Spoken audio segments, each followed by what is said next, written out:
नमस्कार, मैं अम्बे वर्मा और आप देख रहे हैं इंडिया टीवी न्यूज।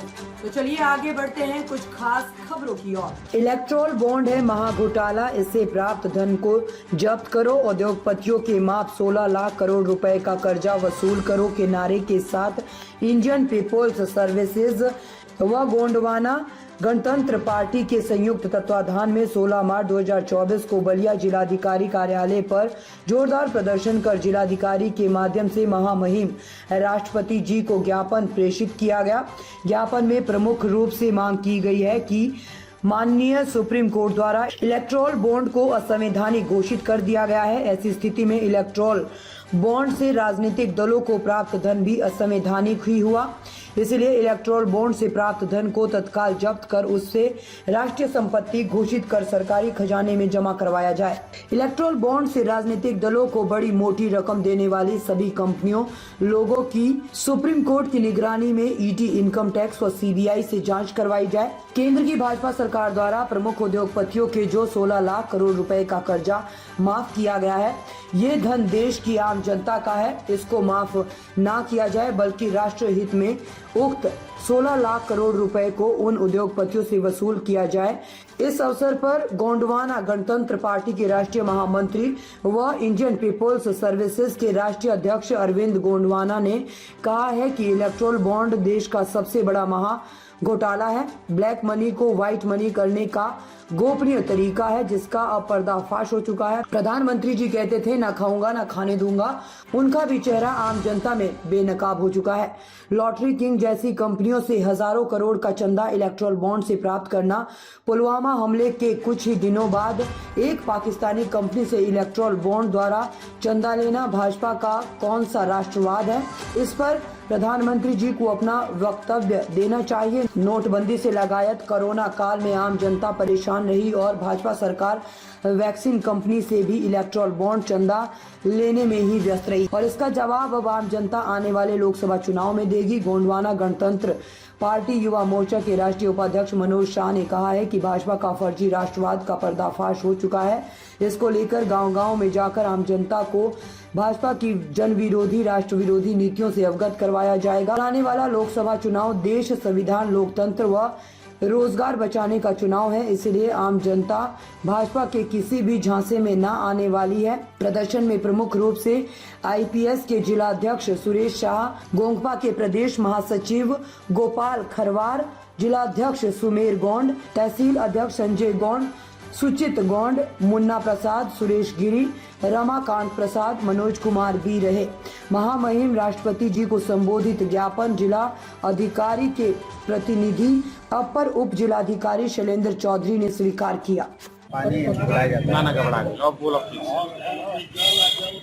क्या मामला है? आज आप लोग जिलाधिकारी कार्यालय पे आए हुए हैं, क्या मांग था आप लोगों की? देखिए महोदय, यहाँ पर तमाम जगह आप देख सकते हैं कि यहाँ टेंट लगा है, टेंट के अंदर भी प्रदर्शनी लगाई गई है और उसमें बड़ा जोर शोर से प्रचार किया जा रहा है। होर्डिंग हर जगह दिख रहा है कि हर घर में नल और हर नल में जल। लेकिन यही तहसील बलिया अंतर्गत ग्राम मोहन छपरा श्री रामपुर जो विकास खंड टुभाण में आता है और उस गांव में पानी की टंकी बनकर तैयार है।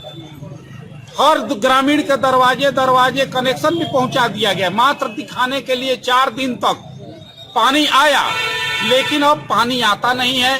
मानक के विपरीत 2 नंबर का पाइप लगाया गया है जो कि पानी के प्रेशर को सहन नहीं कर पाता है, फट जाता है पानी चालू करने पर और रास्ते पर गिरने लगता है। तो इसलिए हम लोग कहना चाहते हैं जिलाधिकारी महोदय और जिलाधिकारी महोदय के माध्यम से माननीय प्रधानमंत्री और मुख्यमंत्री जी को भी हम लोगों ने ज्ञापन प्रेषित करने का काम किया है और हमारी मांग है कि इसकी विधिवत जांच हो। जल निगम, ग्रामीण के अधिशासी अभियंता और संबंधित ठेकेदार की मिली भगत से बड़े पैमाने पर घोटाला किया गया है। क्या मानते हैं कि यह योजना भ्रष्टाचार की भेंट चढ़ी है और जो योगी मोदी की सरकार है, हर घर जल योजना के तहत जो भी कार्यक्रम हुए हैं ये सब फर्जी हैं? अब तो उस गांव में ग्राम मोहन छपरा श्री रामपुर में तो जुमला ही साबित हो रहा है। टंकियों पर लिखा गया है हर घर नल हर घर जल। हमारे पत्रकार बंधु भी गए थे वहां पर जांच करने के लिए। तो हम आप पत्रकार बंधुओं के माध्यम से अपनी आवाज को, ग्राम मोहन छपरा श्री रामपुर की जनता की आवाज को माननीय प्रधानमंत्री के कानों तक पहुंचाना चाहते हैं कि आपकी योजना में बड़े पैमाने पर घोटाला और भ्रष्टाचार हुआ है, इसकी जांच हो और हर ग्रामीण को शुद्ध रूप से पेयजल उपलब्ध हो। नहीं तो हम इंडियन पीपुल्स सर्विसेज IPS के लोग पूरे ग्रामीण लोगों के साथ यहीं पर सामूहिक रूप से सत्याग्रह अनशन करने के लिए बाध्य होंगे, जिसकी संपूर्ण जिम्मेदारी जिला प्रशासन, प्रदेश सरकार और केंद्र सरकार की हो। धन्यवाद सर। आज आप किस लिए आए हैं? देखिए, आज 16 मार्च 2024 को इंडियन पीपुल्स सर्विसेज IPS और गोंडवाना गणतंत्र पार्टी के संयुक्त तत्वाधान में हम लोग बलिया जिलाधिकारी महोदय के माध्यम से महामहिम राष्ट्रपति जी को इस आशय का ज्ञापन प्रेषित करने जा रहे हैं कि जब माननीय सुप्रीम कोर्ट द्वारा चुनावी बांड, इलेक्टोरल बांड को असंवैधानिक घोषित कर दिया गया, तो इस इलेक्टोरल बांड से प्राप्त धन भी असंवैधानिक हुआ। इसलिए इलेक्टोरल बांड से प्राप्त धन को जब्त किया जाए, सरकारी खजाने में जमा किया जाए और जो भी बड़ी बड़ी कंपनियां विभिन्न राजनीतिक दलों को इलेक्टोरल बांड के माध्यम से हजारों करोड़ चंदा देने का काम की है, माननीय सुप्रीम कोर्ट की निगरानी में उनकी जांच ED, इनकम टैक्स और CBI से कराई जाए। और इसके साथ ही हमारी प्रमुख मांग है कि केंद्र की भाजपा सरकार द्वारा बड़े उद्योगपतियों को 16 लाख करोड़ रुपया जो माफ किया गया है, वो आम जनता का पैसा है।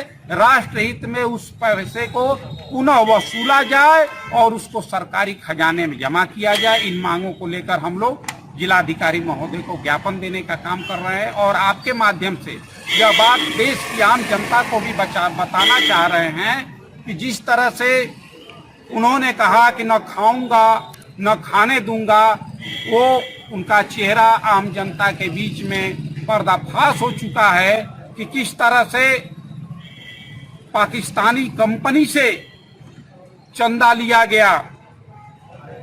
यह भाजपा सरकार का कौन सा राष्ट्रवाद है?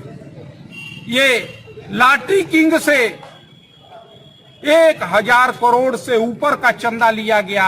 यह भाजपा की कौन सी राष्ट्रीय नीति है? इसलिए इलेक्टोरल बांड एक महाघोटाला है, ब्लैक मनी को व्हाइट मनी करने का एक माध्यम है।